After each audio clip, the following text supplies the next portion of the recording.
Friday, March 17th for another safety focus of the week. This week's code of conduct is to be prompt, start on time, work, appointments, project, etc.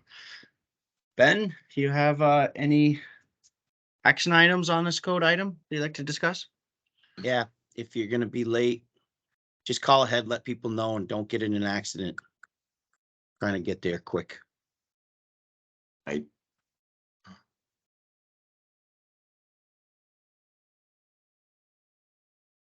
So quick announcements on the safety front. 271 days without a recordable injury and 9 days from our last first aid injury that occurred last week. And in lieu of that, that's kind of why we have Amy here to talk a little bit about proper ergonomics and lifting and what happens when we start overreaching and those kind of soft tissue injuries that we see, and how to prevent them, but also how to mitigate those to keep them small so we don't have to go under the knife and go through surgeries.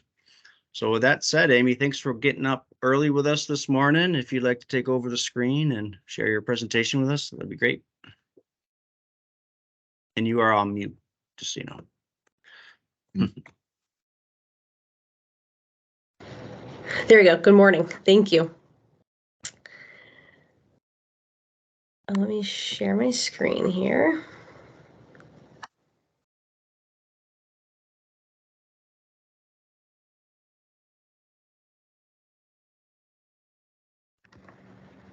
All right, so we are going to talk about lifting mechanics today, and the role it plays in back and shoulder injuries and how to prevent those, particularly back and shoulder injuries, from overlifting. So lifting, is a loaded word. Bringing some humor in this morning. So picking stuff up and putting them down, carrying things, pushing and pulling, and lifting overhead. So that is all part of when we talk about lifting. Like anything else, lifting carries risk. The goal is to reduce the risk. So we want to think about all the factors that we can to make sure we're reducing that risk of injury to our spine and our shoulders in particular. So we have our modifiable and non-modifiable risk factors. Most of this is a spectrum. They don't always go into a specific category, and some can move from modifiable to non-modifiable, except for your age or your health at any one given time, but over time that can change. But really things you want to look at is how close the load is to your body. Are you trying to lift with twisting? How far does the load have to be carried? Where are you starting from, and vertically, where does that load need to be lifted to? Number and frequency of lifts performed, the height the load is lifted to, the surface that you are on. Is it slippery? Is it uneven? Is it flat? Are you going into, downstairs? The weight of the load and the size and shape of the load, and again, your age. So all these things you need to consider when you're lifting something, because any one of these factors or a combination of these factors can put you at greater risk. This is one of my favorite pictures. I think this should, if you think of anything today, it should be this picture. Like this should be in your brain when you are lifting. See that little green zone? That's really the safe zone. That's where that weight should be. If you think of in your field, your boom truck or any of your vehicles that are reaching out and grabbing any weight, the farther that weight gets from the vehicle, the greater that risk is, right? For that vehicle tipping over. The greater that weight is, the greater that arm is away, the greater that risk is of that vehicle tipping over. The same thing goes for your spine and for your shoulders in particular. That farther that weight is, the farther it is up, the farther it is out. That big lever arm with that big weight on the end puts your back and your shoulders at a giant risk of injury. So again, thinking of this picture, that green zone is always where you want to be. If you have to go out of that green zone, think of how you can do that safely. And I can't stress that enough. I'm sure you've seen this 1,000 times, but this is one of those reminders that bending over position is the worst position to bend over to pick up something for your back. That bending over position where you just lock your legs out and reach down increases that risk of injury on your spine, and it increases the pressure of injury on your spine like 200%. So if you're, say in your 40s, 50s, or older, you already have some degeneration of your spine, it's not taking load well, bending forward to lift is not doing you any justice. It's putting you at a greater risk. That squatting down position is much safer for your back. And you guys don't pick up square, and guys and girls, I should say, don't pick up square box objects all the time. A lot of what you are lifting and picking up is something that's an abnormally sized object. So OSHA has put out some great pictures and ways and methods to lift some of these abnormally sized objects. Again, keeping those shoulders and your backs safe. As you see in every picture, not leaning over is really important. When you're lifting something overhead, you see how close those objects are to the body. That's keeping your shoulder safe. Anytime you're really reaching overhead for things, especially with heavy weights, that loads up that rotator cuff, that loads up those shoulder muscles. If that weight were to give, those rotator cuffs or muscles are at a huge risk for injury. So always keeping that load close to your body keeps that back and those shoulders safe and healthy. So a lot of this stuff we talked about, but really focusing on those modifiable risks when you're lifting. Couple specifics: avoiding hyperextending or overflexing your spine. So when we're doing overhead lifts, if our shoulders are too tight, what we tend to do is extend our spine too much because our shoulders don't have that range of motion. So you're putting your shoulder at risk with that, and then your back at risk with that. Really avoid twisting and lifting in that same movement. Again, our discs between the bones of our back take force really well in a compressive way, but once you add that twisting with compression, it does not take that load well. They're not meant to do that. So you guys say, think twice, cut once. Think twice, lift once. Is there a better way to do what you're about to do? Can you move a vehicle closer to where the object is going if you're loading things onto a vehicle or unloading them from a vehicle? Can you utilize multiple people, and can you utilize equipment? I hear a lot of the time in the clinic, well, I just did it by myself, it was faster. That's probably one of the biggest things I hear when there's an injury. If I, took an extra minute, really, if you had to go ask somebody, are you taking 1 or 2 extra minutes? That could really reduce your risk of injury, and it's not taking that much longer. Sometimes it feels like it's longer, but it's really not. And the last thing is train your body. A lot of the time, again, I hear in the clinic, well, I have a really active job, so I don't exercise because, I work 12 hours a day, and I'm moving all day long. But if you're doing a lot of lifting, whether it's lifting overhead, reaching overhead, mechanics that are lifting out and holding stuff up, you want to make sure your body's actually ready to do those things. So you might have to do some heavy lifts in the gym. You might have to do some flexibility work for your shoulders or for your spine to make sure you have the mobility to do what you're asking your body to do, especially if you're doing those motions repeatedly. And that's all I've got for you today. Thank you, Amy. Yeah, load charts for our body. I really like that image. Thanks. We talk about the forklift and the cranes. We got our own load charts for our body. They're really, really informative. Thank you. You're I very got welcome. a little more on that. Just that, besides thinking twice about doing your lift, think twice before putting a heavy object down in a spot that it's hard to retrieve. Yep, it's a good point too, Ken. That's a huge part of it, is that where are you putting it? Think about where you're putting it. Can you get that back up if you have to go there? That's an awesome point. Yeah, planning our job out. Good. Yep. Well, thanks. Thank you for getting up this morning. Hope you didn't have too much back-breaking snow removal to do. Nope. It was good. I'm one of those weirdos that jump up and down when we get this much snow and drive everyone crazy because I love it. I'll go shovel. I'll go play in it. So. Oh, don't say that too loudly. You might get a call here. Go to the mall or something.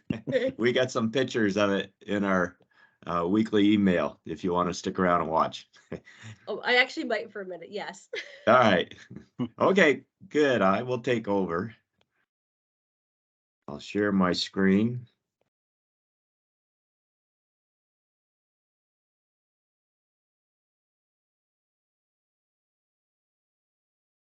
Okay, do you see my screen? We do. All right. You get it moving down. There we go. So ergonomic lifting, I like your description, Amy, of what the mechanics of lifting or lifting mechanics. I thought that was a pretty cool name. So for announcements, just a repeat on the floating holiday. If you haven't used your 8-hour floating holiday, you better get on it and have it listed by March 15th or around that, I guess. And the floating holiday policy is right here. So if you need to refer to that, then check it out. I have the primary care wellness program link again. And then the upcoming weather. It's hopefully doesn't look like any more snowstorms or snow, but not a storm like that nor'easter. And then for the project of the week, we're showing the nor'easter cleanup up here, and Vermont was slammed, as everyone knows, on Tuesday and Wednesday with the biggest snowstorm of the year. And we have several snow removal contracts. We got some photos. I think we certainly have a couple more than that, but we got Taft's Corners, Texas Roadhouse for Judge Properties. We have the INS buildings on River Road. We have Boyer Circle, some miscellaneous buildings for Adams Properties at Town Park, for example, across the street. Tilly Drive buildings for Pizza Galley Properties, the U Mall, of course, and 100 Dorset. And I got some pictures here. This is across the street at Town Park for Adams. You see the substation in the background there. So that's in front of Vermont Paint Store. And this is at Taft's Corners for Judge Properties. Here's the NBT Bank. And this looks like in front of the mall with a skid steer. Skid steer using a plow. And over at, it's like 100 Dorset there. There's Greer's Dry Cleaning. Loading up a truck because there was certainly too much snow to store on site at most of these places. So I guess I got a second one of those pictures. And this is out front by the front office. Captured this that afternoon. Pretty good snap there with our ECI sign out front on Wilson Road. And this is at the mall, I'm assuming. Getting a little salt on the sidewalks. And there's the guys shoveling and salting, giving us the thumbs up. And that's what I got for the project of the week. And while we were here in the snow, we had several people, UCI people, at Con Expo out in Las Vegas. And they sent us back some photos, which I've shown here. And I'm thinking since they were out there in the nicer weather without snow removal, that they should probably do the email of the week project next week and talk about everything they learned. And we got a few pictures here. There's Jeremy Dean looking over this aqua cutter, which obviously, hold on a second. Yeah, you can go out.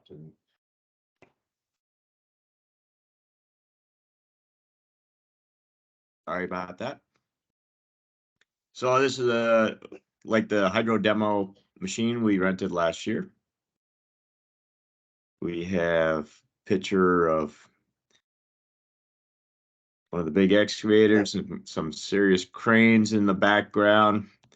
This is a 1000, some Asian brand. Oh, it says I make America. It doesn't say I made in America. And it looks like Patwell's head, and there's Ben Heath. And this gives you a sense of what you see at Con Expo. Just every big manufacturer brings their biggest, heaviest equipment there, and it's quite the sight. Lots of indoor and outdoor activities.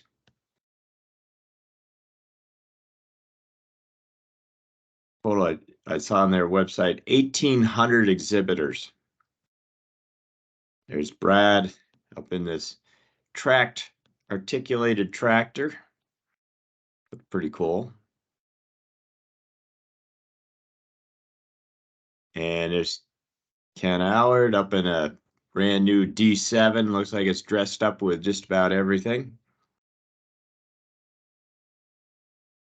And there's Ken's daughter, the future excavator operator. I can tell she's got it. She's got the skill already.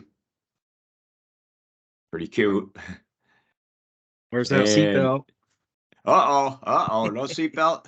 Yeah. What are we gonna Retraining. do then? We need some retraining. Yeah. Get her back here.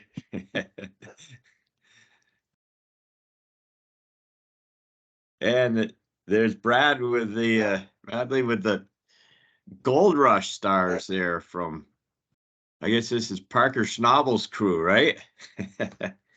Yeah, Mitch.